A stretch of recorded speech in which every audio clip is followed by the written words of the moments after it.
guys, welcome back to High Priestess Transmissions. My name is Nikki. I'm an initiated High Priestess, witch, and psychic medium. And this episode is for the witches, the intuitives, the readers, the ones who feel that pull to turn their gifts into a business. But they also feel low-key terrified, confused, or like, am I even allowed to do this? Yes, girl, you are. It is not $15.92 anymore. Okay? But I'm going to be real with you. I made a lot of mistakes when I started. Like, expensive mistakes. Energy draining mistakes. Why did no one warn me about these mistakes? And I still do. I'm on year 6 of my business. I started in spring of 2021. And I want y'all to learn from my mistakes. So today I'm giving you the 5 biggest ones and exactly how to avoid them. So that you don't have to learn the hard way like I did. Mistake number 1, undercharging and therefore attracting the wrong people. When I first started, I charged low because I thought no one will pay more than that. I need experience first. I can't charge high yet. Wrong. What actually happened? I attracted people who didn't respect me. They didn't value the work and they would self-sabotage it. They crossed boundaries and they drained the fuck out of my energy. It's a very greedy energy. There is a very, very close correlation between the energies of greed and being cheap. And low prices don't make you accessible. They make you available to the wrong people.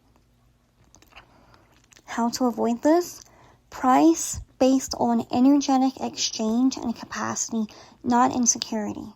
If your work is draining, sacred, and requires your time, body, and spirit, it should not be cheap.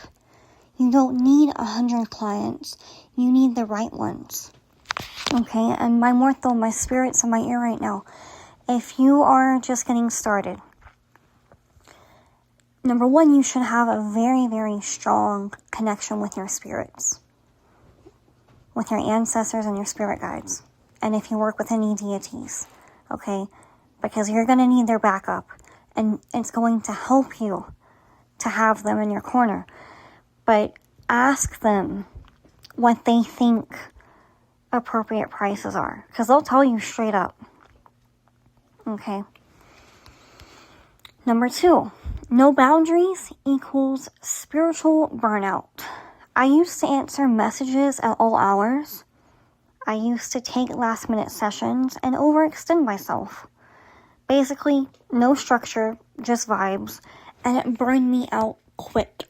No matter how much I love this work, no matter how much I'm committed to it, because spiritual work isn't just a service. You're holding energy, you're channeling, you're opening up yourself. Okay, it's very intricate work. And how do you avoid this? You create clear business hours and communication rules. No replying at 2 a.m., no unlimited access to you, and no overgiving. Structure protects your gift so that you can give more of it. Mistake number 3, doing work for people who weren't ready. And this one, I said yes to clients who weren't aligned. They weren't ready to do the inner work. They just wanted a quick fix. And guess what? They didn't get the results, or they got the results, but then they self-sabotage, and it reflected back on me. Okay? Because the way that my spirits work, when y'all book a spell work consultation, I ask them, is this in this person's best interest? Will this spell work get this outcome that they desire? And if my spirits say yes, I'll take the case. The blessing will manifest. 2 weeks later, you slashed holes in all 4 of your boyfriend's tires and he broke up with you for good. That's not my fault. But how do you avoid this? Screen your clients. And this is why I require consultations before I do spell work for someone. And you're not here to fix everyone. You're here to work with people who are ready and that hold themselves accountable. Alignment is so much more important than money. Always. Not all money is good money. Mistake number 4. Building a business without a foundation. I jumped into offering services without really having structure. Again, no structure, just vibes. No systems, no clear offers, no real funnel, just vibes and intuition. And while intuition is powerful, business still needs a container. And how do you avoid this? Have at least 1 to 2 clear offers, a simple booking system, and a way to collect emails or stay in contact. You don't need perfection, but you do need structure. And intuition flows a lot better when it has somewhere to land and somewhere to stay. Okay. And mistake number 5 is probably the hardest and most vulnerable one.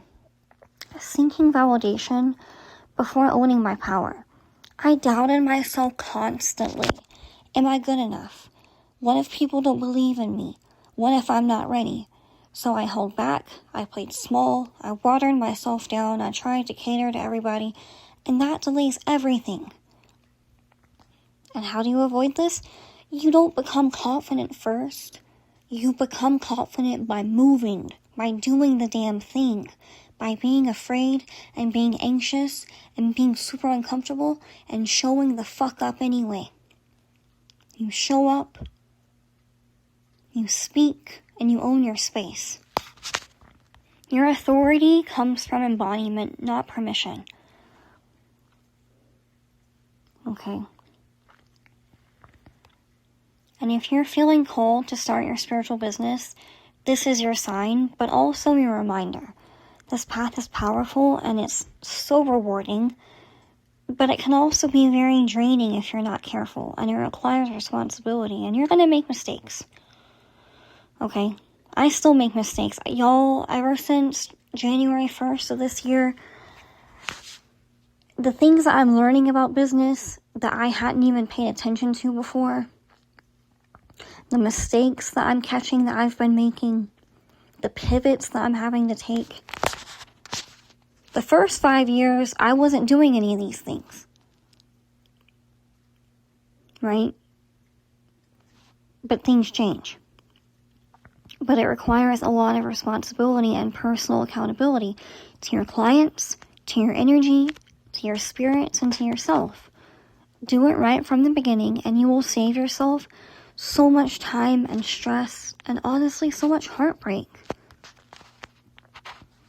And if you want to go deeper, I do teach this work inside my mentorship, where I show you not just the magic, but actually how to build something sustainable with it.